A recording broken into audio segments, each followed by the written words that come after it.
जिंदगी में जो सही काम होता है ना, उसके साथ कोई पहले से निशान थोड़ी लगा होगा कि ये सही काम है। वो भी दिखने में साधारण ही लगेगा, लगभग वैसे जैसे आपके परीक्षा में विकल्प आते हैं। जब विकल्प सामने आते हैं तो उसमें किसी में कोई निशान छोटा सा लगा होता है, ये वाला सही है, ऐसा लगा होता है क्या? सब एक बराबर लगते हैं। वो तो बाद में पता चलता है ना कि किसने सही करा था किसने गलत। वैसे ही जिंदगी में भी जो सही रास्ते होते हैं वो भी उतने ही साधारण लगते हैं जितने कि गलत रास्ते। आप सही रास्ते पर चलोगे तो ऐसा थोड़ी होगा कि वहां इधर उधर से अनारदाना फूटेगा और लोग तालियां बजाएंगे और ढोल नगाड़ा होगा, बधाई हो बधाई हो, अभी अभी आपने एक सही विकल्प चुना है। सही विकल्प भी उतना ही साधारण लगता है जितना कि गलत विकल्प। तो ठीक उसी समय पर कोई आपको बधाई देने या प्रमाण देने नहीं आएगा कि तुमने बिल्कुल ठीक काम किया। सही विकल्प चुनने और उसका परिणाम या प्रमाण पाने में एक फेज लैग होता है, उसको संयम या धैर्य बोलते हैं। सही विकल्प चलो गलत विकल्प चलो, दोनों ही विकल्पों में तत्काल कोई परिणाम नहीं मिलना है, बाहरी परिणाम कोई नहीं मिलना है। परिणाम जब तक आए और आपको भरोसा दे पाए कि हां सही काम किया था, उसमें महीना भी लग सकता है, साल भी लग सकता है, 10 साल भी लग सकते हैं। उतने समय तक चुपचाप सही काम बस करना होता है। और दुनिया में ऐसा कोई नहीं होता जिसको बिल्कुल ना पता हो अपनी जिंदगी में कि अगर मेरे पास ये 5 विकल्प हैं किसी भी क्षेत्र में, तो इन 5 में थोड़ा ऊपर कौन सा है, थोड़ा नीचे कौन सा है। एब्सोल्युटली राइट तो किसी को भी नहीं पता होता, ना पता हो सकता है। हमेशा आपको जो रिलेटिवली राइट है वो चुनना होता है। 5 विकल्प हैं, उसमें से आपको इतना तो पता होता है ना, थोड़ा सा ये ऊपर है, थोड़ा सा नीचे, थोड़ा जो रिलेटिवली राइट है, जो थोड़ा सा बेहतर है, उसको चुनो। और जब चुनोगे तो मैं कह रहा हूं कोई ढोल नगाड़े नहीं बजेंगे कि आपने महान काम कर दिया।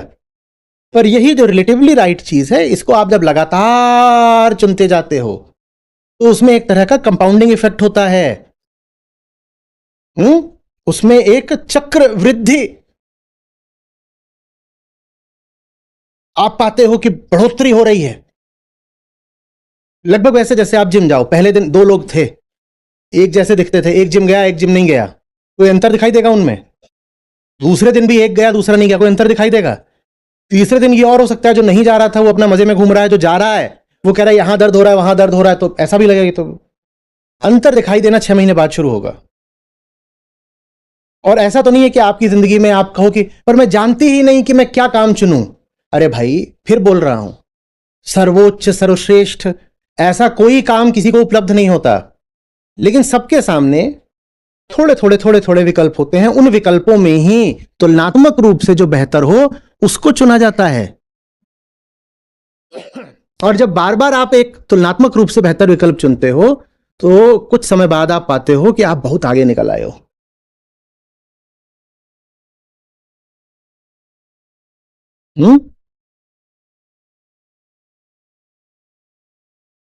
एक रास्ते पे जा रहे हो, उस पर श्रेय है 2 यूनिट, और एक रास्ते पे जा रहे हो उस पर श्रेय है 3 यूनिट।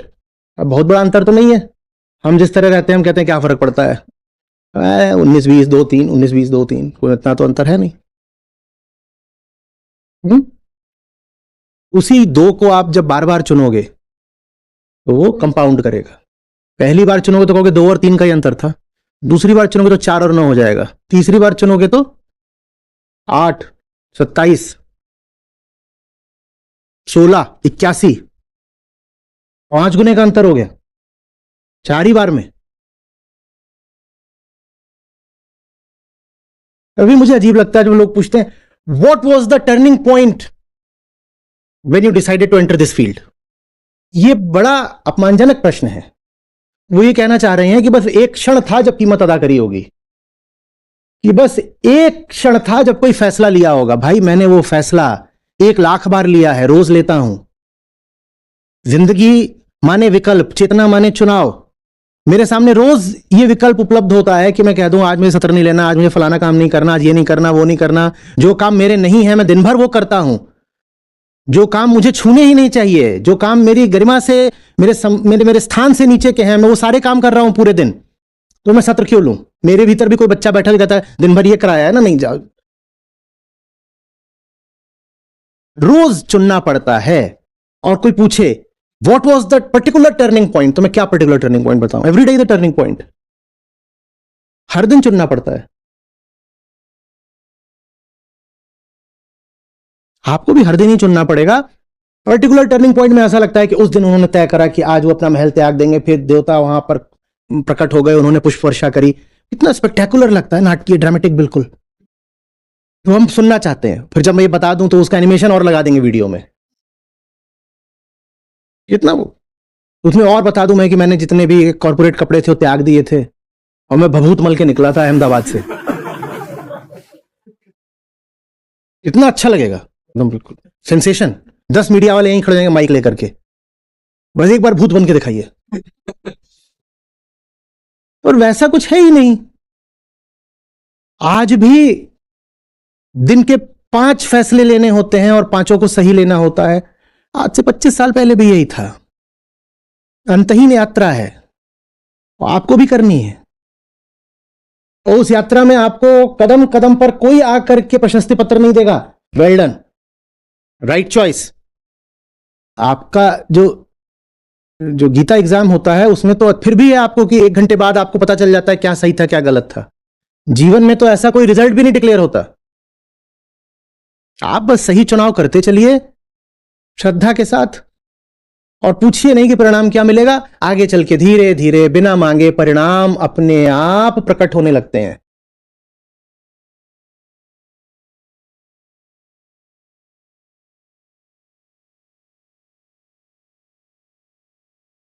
ये छोटे छोटे ही निर्णयों से सब कुछ है। मैं क्यों नहीं समझा पा रहा हूं आपको। एक छोटा सा निर्णय है, आपको बोला गया है आज आपको सत्र में बैठना है, आपने कहा टट्टी आ रही है मैं नहीं जाऊंगा, कहोगे तो छोटा ही सा तो निर्णय है, इतना ही तो करा कि एक सत्र छोड़ दिया। ऐसे ही होता है। कोई बड़े भारी चौराहे आपको नहीं मिलेंगे जीवन में। यही छोटी छोटी बातें होती है। सही जो फैसला कर रहा है उसकी जिंदगी बदल जाएगी, जो गलत फैसला कर रहा है वो बर्बाद हो जाएगा। पिक्चर की स्क्रिप्ट थोड़ी ही है।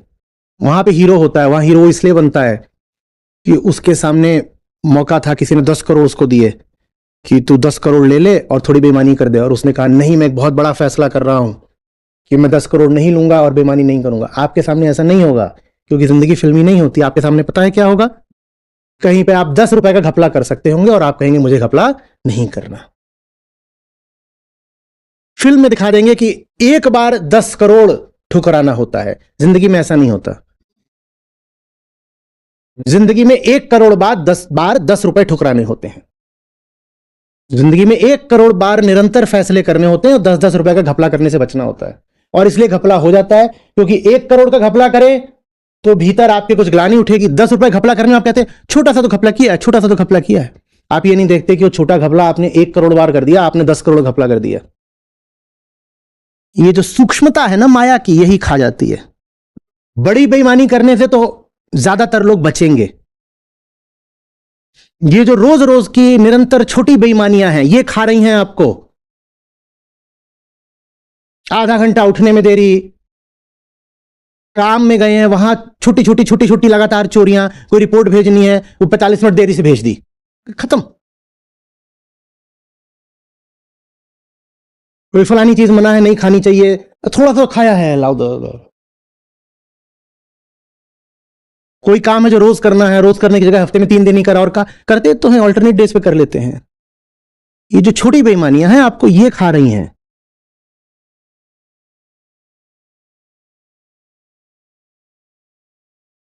जीनी माया यही है। बड़ा बेईमान कहां देखा, कोई देखा है बड़ा भारी बेईमान? बड़ा भारी बेईमान तो फिर वो भी बिरला होता है।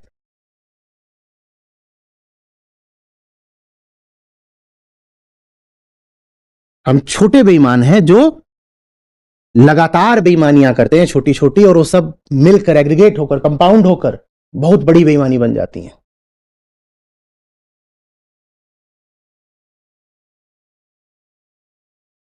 हिमालय पर्वत देखे हैं ना, आपको क्या लगता है वो कैसे ऐसे खड़ा हो गया? अचानक एक दिन सोया पड़ा था तो खड़ा हो गया? हाँ, कैसे, ऐसा कैसे हो गया? वो समतल जमीन थी, उसको उठने में करोड़ों साल लगे हैं।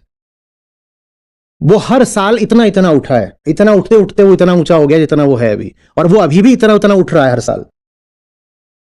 कुछ इंच अभी भी हिमालय ऊपर उठ जाते हैं, और ये उठने की प्रक्रिया करोड़ों सालों तक चली है, तब जाके वो इतने ऊंचे हुए हैं, नहीं तो वहां पर भी सपाट मैदान था।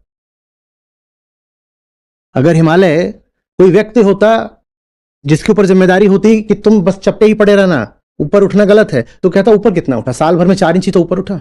और साल भर में 4 इंच की बेईमानी करने का नतीजा ये देखो, बेईमानी का क्या तुमने महापर्वत खड़ा कर दिया।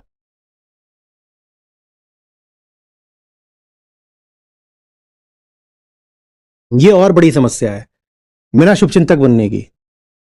मेरा शुभचिंतक मेरे हिसाब से बनोगे या अपने हिसाब से? अगर मेरे शुभचिंतक हो तो सब भली भांति जानते हो कि क्या उचित है, मैं क्या चाहता हूं, जानते हो ना, तो वो काम करो ना। हाँ, मुझे ज्यादा बोलना पड़ेगा, मेरे इस बिंदु पर आकर शुभचिंतक मत बनो, मुझे अब ज्यादा बोलना पड़ेगा, क्योंकि तुमने मुझे ऐसी जगह पर लाकर खड़ा कर दिया है कि अगर मैं ना बोलूं तो मिशन नहीं आगे बढ़ेगा। पहले तो तुम ऐसे हालात पैदा करो कि मुझे अपना गला फाड़ के भी बोलना पड़े, और फिर जब मैं बोलूं तो कहो अरे नहीं आचार्य जी आप आराम करिए, तो मैं करूंगा क्या आराम? ये मेरे प्रति शुभेच्छा है या पाखंड है? आप भली भांति जानते हो कि कौन सी चीजें हैं जिनके कारण मुझे उतनी मेहनत करनी पड़ रही है जितनी इतिहास में इसमें तो किसी को ना करनी पड़ी हो। आप वो सारे कारण जानते हो, और ये भी जानते हो कि उन कारणों का संबंध आपसे ही है। आप उन कारणों को तो पकड़ के बैठे हो, उनको नहीं हटाओगे, और मुझे लिख के भेजोगे, कोई लिख के आचार्य जी आज सत्र मत लीजिए ना। आचार्य जी तो सत्र नहीं लेंगे, उसके बाद एनरोलमेंट तुम करा लाना, तब तो तुम्हारा देखता हूं कि कितने लोगों को एनरोल कराया। तो